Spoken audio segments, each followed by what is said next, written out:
If you're just getting started with creating the online presence for your business, or you maybe started a long time ago and now you want to fix what's broken, maybe to update something or to bring more digital assets, this video will help you a lot, because in this video I will share exact list that I use for each of my clients. I call it Online Assets Complete Overview.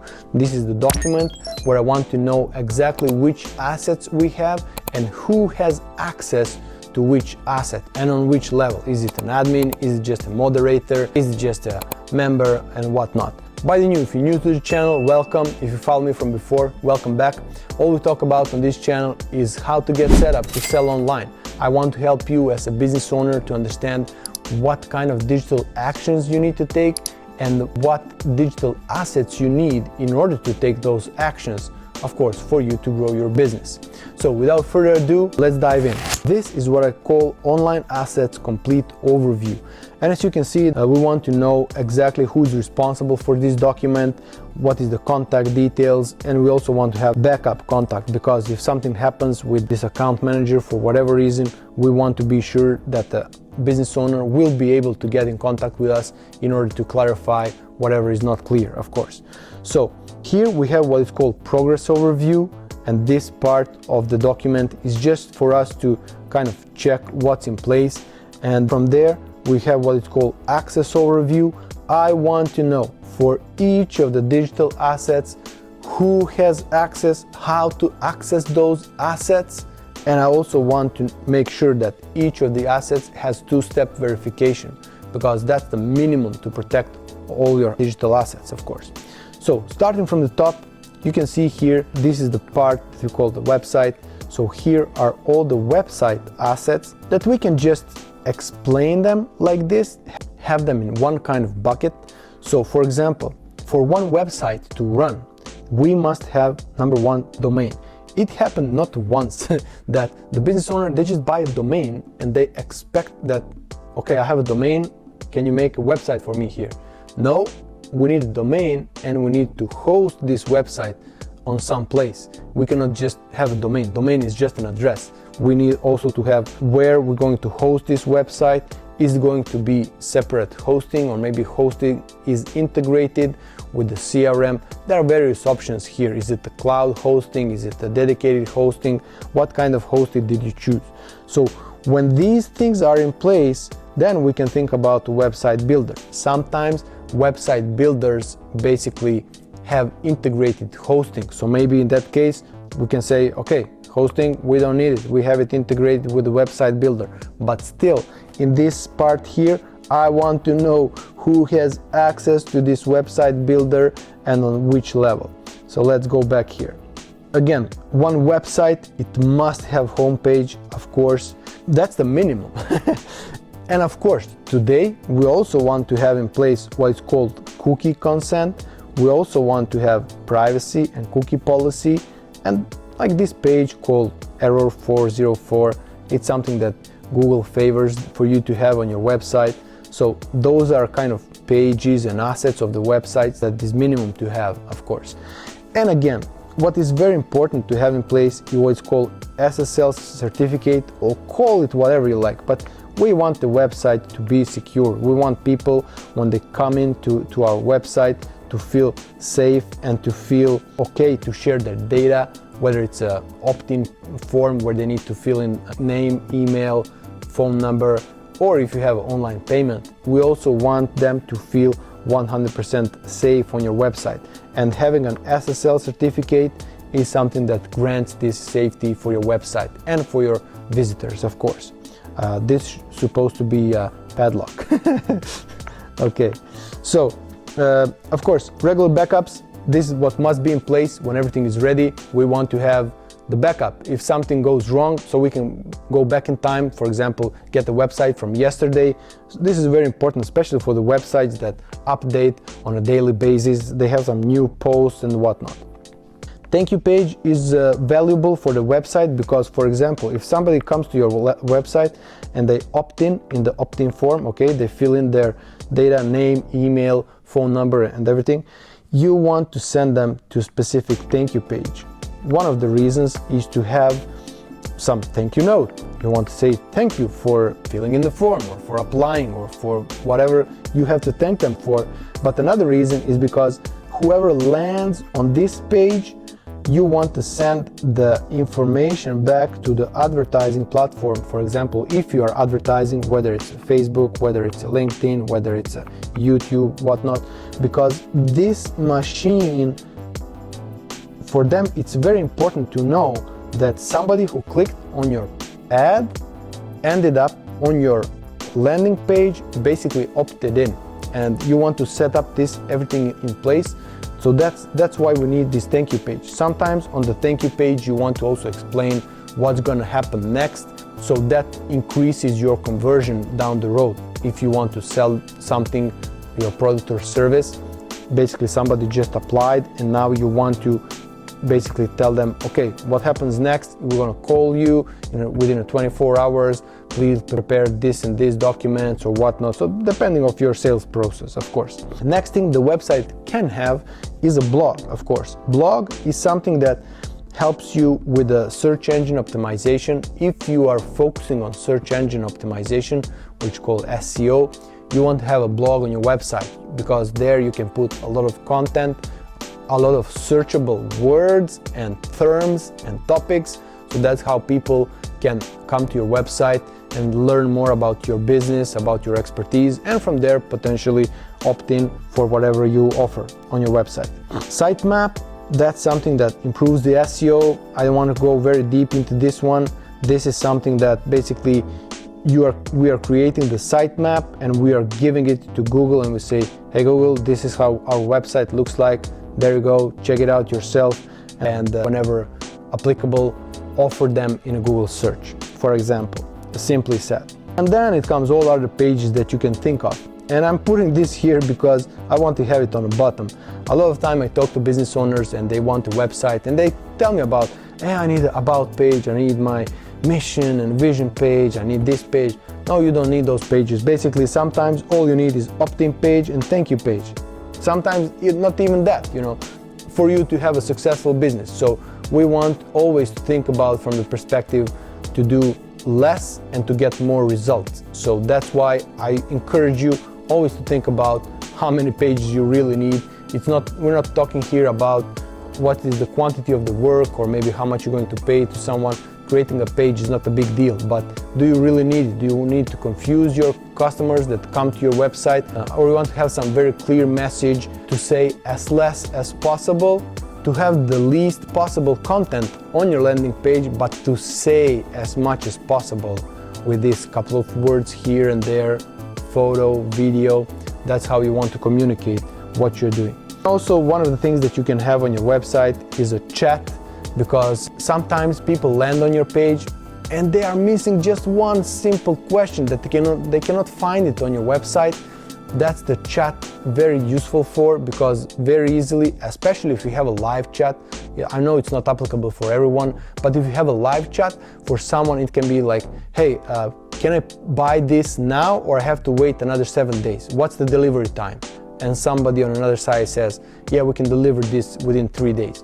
Awesome, good. And this person makes a purchase on your website, which otherwise it wouldn't do, because it's a lack of clarity. Something is missing, that's why they're not taking action. And chat on your website, especially live chat, is something that really can help tremendously for your conversions on your website. Think about it. I also saw some very good results with the chat that is not live, but the visitor, they see the chat, they think about, okay, this is where I ask some questions, and they just click there. We ask them for the name, email, phone number, and we'll tell them, just leave the question, we'll come back to you.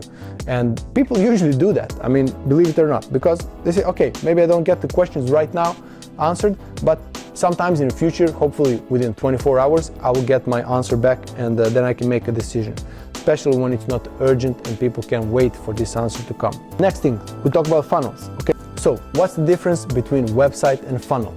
I don't want to go there right now in this video, but just imagine that your website can be like a website.com, and for the funnels, you can have a subdomain, which is called like funnel, okay? funnel.web.com, and basically it's just another website that you have, but it is very structured in a sense that you have a landing page and from this page you have another page and another page, and you want to know, like, if somebody opt in on this page, we want to send them here. But depends, if they maybe fill in the form, we want to be very contextual. Maybe they opted in for certain product or service, then we don't want to send them on this page, we want to send them on this page and on the next page, and so on and so on. So, and we want to upsell them or downsell. So that's what funnels are for. And one very important thing that you can do with a funnel, for example, when we come to the moment where we sell something on our page, this is the checkout page where somebody is filling in their cart details and they are purchasing whatever you have to offer. And then instead of sending them to the thank you page, you want to send them to what we call upsell page, okay? And basically their card is still locked, but on the next page we give them some new offer, and all they need to do, they need to click OK. They don't need to fill in the card details again, because the card details are already locked and they are in the process of buying stuff from us, and they are in the process of buying from us. So that's why the funnel gives us this opportunity to upsell them if they say okay. If they say not okay, I don't want this, maybe we want to send them to what we call downsell, because they said I don't want this, maybe I want this. And then if they say maybe okay or not okay, then they go to what we call thank you page, okay? So that's what the funnels are for, comparing to websites. So question is, do you have funnel? Do you need funnel? Basically everybody could benefit from the funnels, okay? But in this case, we just want to have them on the list. We want to check, is this in place? We want to know what is the funnel builder. Is it integrated with the CRM and the payment processor?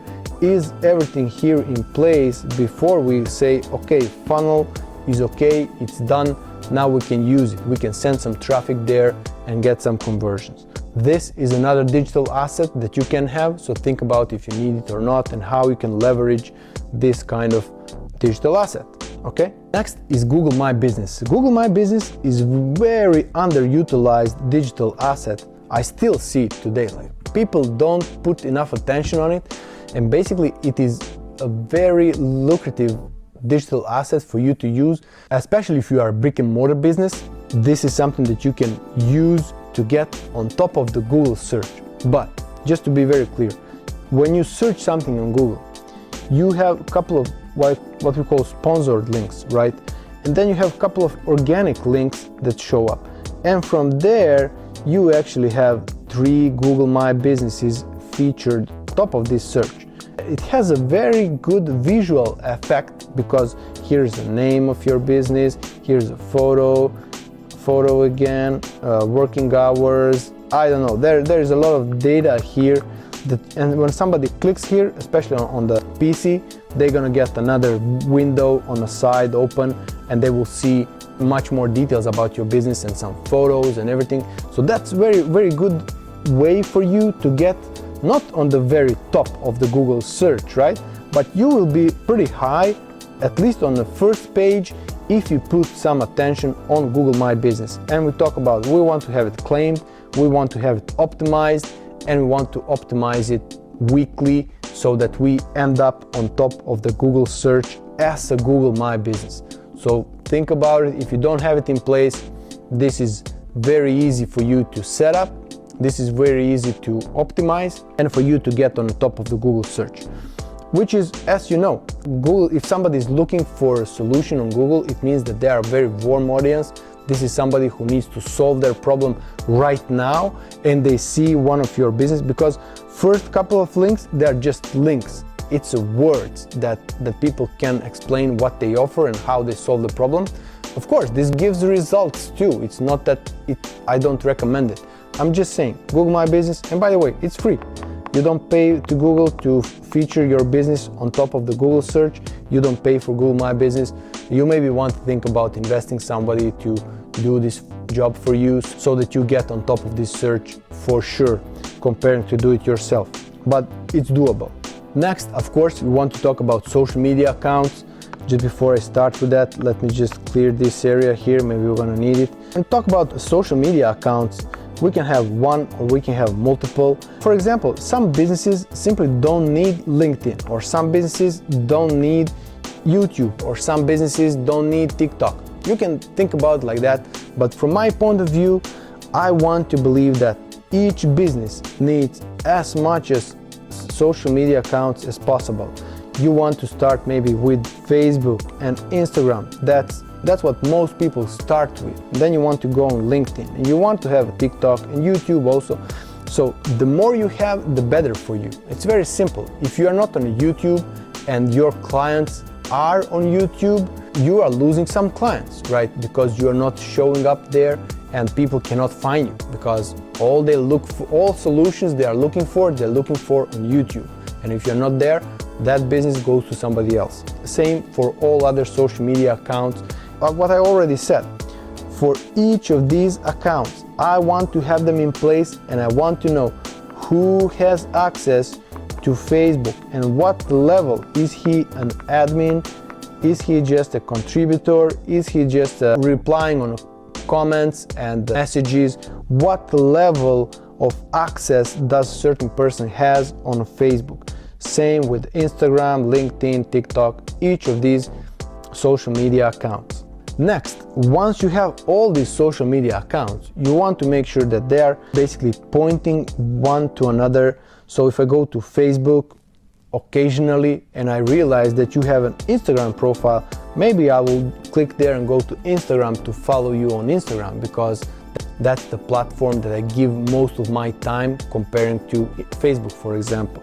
Same applies for YouTube. If I go to YouTube, if I go to your channel to read about your channel, I want to see all these links there, and for me, easy to just click and go to that other platform to follow you there.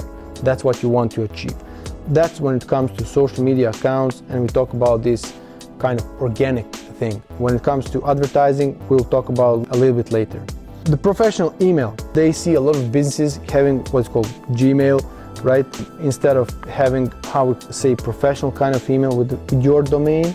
For some businesses, this is still a challenge. I don't know why, but when you have your domain, when you have your hosting in place, even without the hosting, you can buy various email providers. I prefer to see this because for me, it gives a certain level of seriousness. I want to see that person who is building this business, they didn't build a business on Gmail. Maybe that's how I perceive it. I don't know how you think about it, but if you still use Gmail, Hotmail, Yahoo, whatever, think about it, bringing some professional emails to you, to all your employees, so that you appear as a one serious business that have everything in place, and also professional emails. That's very simple, self-explanatory. I'll not talk more about it. When it comes to branding and design, I don't like to put so much attention on it, especially for the businesses that are, let's say, under $500,000 of yearly revenue, because you want to focus on sales much more than spending your time and effort and money to think about, oh, is this a good logo? Should I use this color or that color?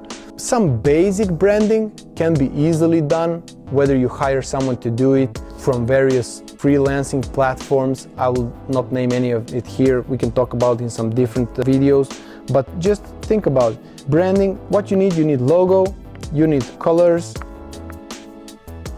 Like I have, for example, this purple color. I didn't put too much attention on it when I was choosing it, but at the end of the day, I ended up liking it. So I used, you can see my logo here on the top, and you can see that I use this same color right now when I'm writing to you. So you just want to align your digital assets to have same logo, to have the same colors, and to have the same fonts as if possible. Also, don't waste too much time about font. That's my advice. You want to have font that is easily readable on your website. You don't want to have some crazy font because it looks nice and whatnot. Make it simple and make it easy readable, especially on a mobile phone. As we know today, most of the traffic goes through mobile phone. So that's what I have to say to you about logo, colors and font, about the branding and design. that's important, just to align everything. So if I go to Facebook and I move from Facebook to Instagram, I want to have the same feel that, okay, this is the same account, because the logo is same, the message is same, I know this is the same business. So that's something that you want to think about. Just align it, but don't put too much time and attention on it, especially if you are, as I said, in some lower revenue bracket. Focus more on sales more than on branding and design. I know a couple of businesses. There was a business I was working with, and we were generating sales with some crazy logo and design that it was really outdated, but they choose it. They were so attached to it. I never even tried to go there. I said, okay, this is what we have, let's do some ads and see what happens. And we created results. And after a couple of months, just because of the lack of communication between us, I was just starting. I didn't have enough experience to feel what's going on. Basically, they onboarded some other digital marketing agency which had designers. They were talking about branding, about the brand voice and this and that. And the business was not making even $200,000 a year. They're supposed to still focus on sales instead of focusing on spending money on branding that at the end of the day didn't help them that much. They invested so much money in branding and they didn't get more clients because of that. They still had to invest in advertising in order to get clients with old or new logo. With old or new logo, with old colors, new colors, everything was the same. Ad spend had to be the same in order for them to get more clients. So I hope you got my message. Next thing, we have analytic tools. Analytic tools are very important for you because you want to know what's going on your website, and you want to have all the data from your social media, from your website, from your CRM. You want to have everything connected together so that you can make informed decisions on what works and what is not working, because you want to give more attention to what is working and invest more in that direction, and what's not working, you just want to either fix it or abandon it. But again, depending on which level you operate in, I always go towards successful actions. I want to repeat them, I want to put more attention on it, and very simple. I was talking a couple of months ago with a good buddy of mine, and he told me that he put some $200 in Instagram. It's not advertising. He didn't do through Facebook Business Manager. He just clicked on this boost post, whatever you have, whatever options you have inside the Instagram account, okay? And what he got 5 conversions. And he was telling me about it. He sold 5 golf training lessons and he was happy about it. And he told me, yeah, I got these 5. And I don't know, I was thinking, what can we do more to get more clients? And I said, have you thought about investing more money? You put 200, you get 5 people. What would happen if you put 400? How many people would you get? Well, yeah, that makes sense. So again, that's the successful action. Repeat successful action, and if it's profitable for you, put more money in that side. Invest more in that advertising channel if it brings you results and it brings you profitable customers, okay? So that's why we want to have these analytic tools. I'm just naming a couple of it. Google Analytics, which is the most common. Google Search Console, if you have it properly set on your website, you will know when people come on your website what search terms they were typing in Google search to come to your website. So that's very powerful for you to know what people are looking for and ending on your website, so that you can maybe write more about it, you can create content about it. It gives you so much information. So basically, all analytic tools is for you to make data-driven decisions, okay? Next one is a Hotjar or some similar, where you can literally just go and play. You can see when somebody landed on your page. If they landed on a phone, you will see this person scrolling, you will see, not their face, of course, I'm just saying you will see the screen recording of what happened on the website when they're landing on your website, and which button did they click, what did they wait for the next page to load before they left, and all the pages that they visited. That's what you can achieve with tools like Hotjar, for example. Also for analytics, I like this tool. It's very good because it gives you some visual representations of, you can have your landing page there, and you can have like various source of traffic, for example, like Facebook, Instagram, I don't know, like YouTube. You can separate what comes from advertising, what comes from organic, and you can just draw these lines, and literally you can see like a little dots, like people literally moving like this, going from this channel going to your website. And if they want, you can isolate to the person. You can say, okay, so this is my thank you page, there are a couple of other pages here and there and here and there, and you can just filter here, and you can say, okay, show me only people who ended up on my thank you page, basically people who opted in, right? So then you can say, okay, a couple of them came from here, and you can see numbers like 4, 1, 4, and then you can make, again, data-driven decisions. I like Funnelytics very much. It has very nice visual representation of what's going on. Comparing to Google Analytics, you have to be more kind of data expert in order to pull out some information from Google Analytics. Funnelytics is a very interesting tool to use when I want to show my client what's going on their website, for example. Next, advertising accounts. So when you have all your digital assets, which is your website, which is your social media channels, you want to create also advertising accounts. For example, Facebook Business Manager.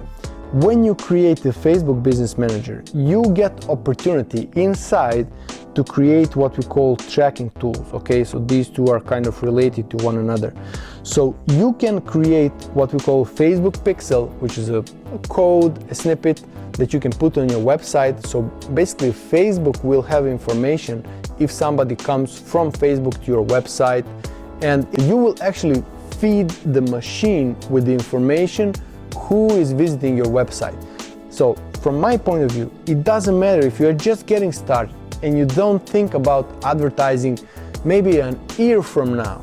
It's still beneficial for you to have Facebook Business Manager in place, to have a tracking pixels in place, so that when you start advertising, Facebook already has some information about who are your clients, who are people who end up on your thank you page, who bought from you, for what value, and so on, so that when you start investing some money into advertising, you have a much better position compared to someone who decides to do advertising on Facebook, for example, and then creates Facebook Business Manager, pixels, and everything. There is no Facebook, the machine has no data whatsoever on you, and you have to buy all this data. The more you spend, the faster you will get this data for you. But as I said, doesn't matter if you're going to start advertising today or 1 year from now, I encourage you to have these tools in place. And that's Facebook Business Manager, Google Ads, LinkedIn Ads, TikTok. Just put all those pixels on your website so that all these platforms actually have information about your clients, so that when you start advertising, you will see better results. And again, we talked about the page load speed in one of the previous videos. You don't want to put all these pixels directly to your website.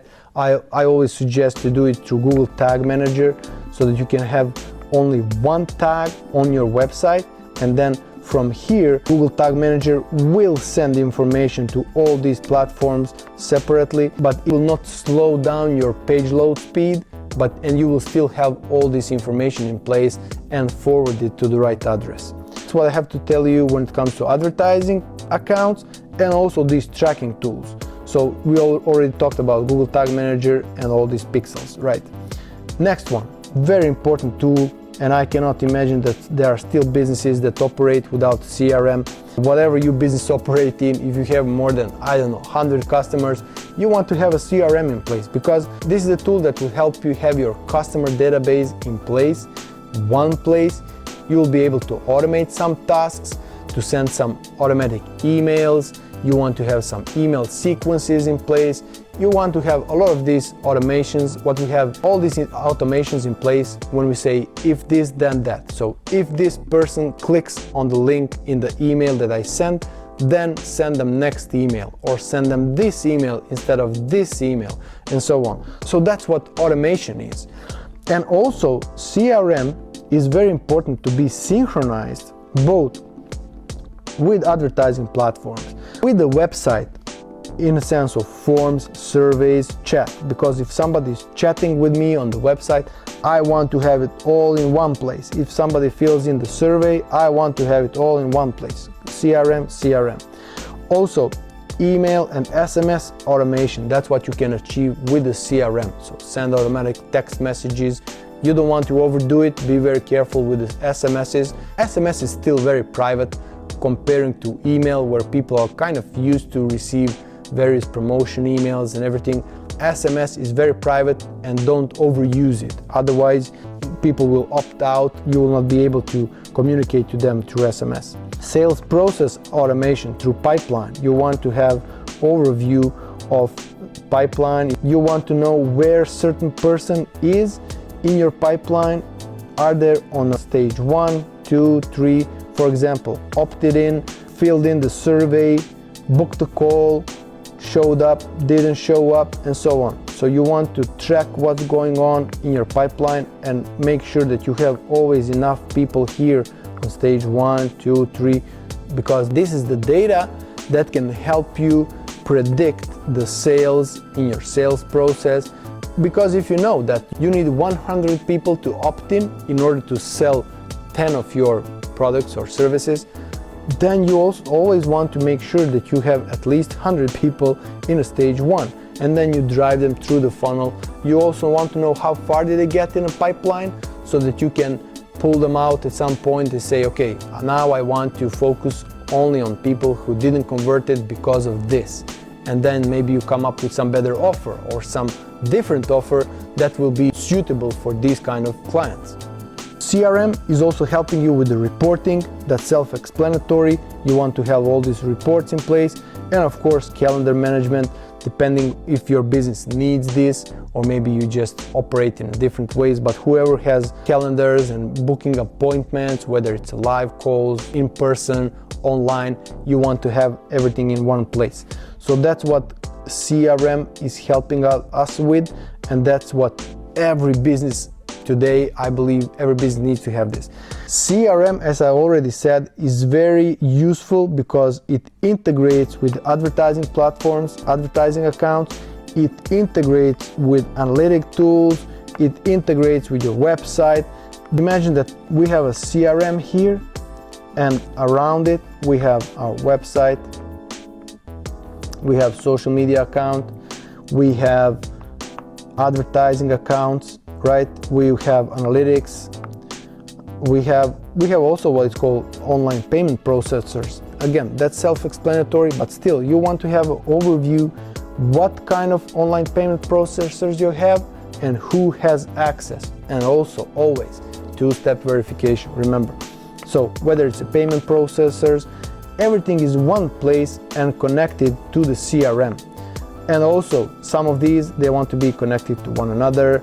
These want to be connected to one another, and so on. So basically, CRM is everything goes to CRM and from CRM. So that's why you want to have this in place. Again, so we came to this end of this list, which again, today, this is how far we got. In the future, I will, by the way, you have this document down there in the description, you can download it. And it's a live document, so whenever I update it, you will be able to have the latest version and just use it for your benefit. Again, no opt-in, just click there, download it for you and use it for your good and for your business. Then we have an access overview. Basically, it's the same list, but it's just an access overview. So here, for example, if it says like this, domain, okay? Then I want to have sub bullets here. I want to have a link where to log in to get access to domain. I want to have the username. I want to have a password, okay? And I want to know what is the two-step verification. Who has access to two-step verification in order for us to log in to get access to domain. That's how I want to split each one of these. So for the hosting, the same. Website builder, the same. Of course, homepage is more like just to have a link. I want to know what is the link of the homepage, what is the link of certain funnels, and so on. Google My Business, for example, if this is a claim, Maybe we are in the process, so I want to know which email has access to Google My Business, who has possibility to do that changes there. Same for the social media. Let's say for the Facebook, I want to know who, I want to have a name here, I want to have a level of access, I want to know, I don't necessarily want to have passwords for each individual, but for the Facebook, it's most important to have names. And I also want to know if the page is owned by certain advertising account, which is a Facebook Business Manager. This is something that you want to put attention on. You want to make sure that your business manager is owner of your Facebook and Instagram, because if you don't do it, it can happen to you. Something that happened to one of my clients. Basically, lady, she had 30,000 followers on Instagram, and she wasn't able to advertise because she couldn't get access, she couldn't connect Facebook Business Manager to her Instagram account. So that's why you want to have this in place as early as possible. So if you're just creating your Facebook and Instagram, if you just created your Facebook Business Manager, make sure to connect everything into one place so that you have a full control over these online assets. Same applies for all others. Make sure that you are owner of each individual online asset and that you know how to get access there, so that if your web designer suddenly decides to go to woods and not to do any digital marketing anymore, not to do any web design, you still have access to your website. You're not losing that access. Again, I hope this was helpful. If you have any questions, which I'm sure you have after such a detailed explanation and all these online assets, please leave a comment. I will be happy to reply, whether in a comment or maybe create a new video for everybody to see. If you like the content, please subscribe. Let me know what you like most and I will create more of those videos. Looking forward to see you in the next video. Take care.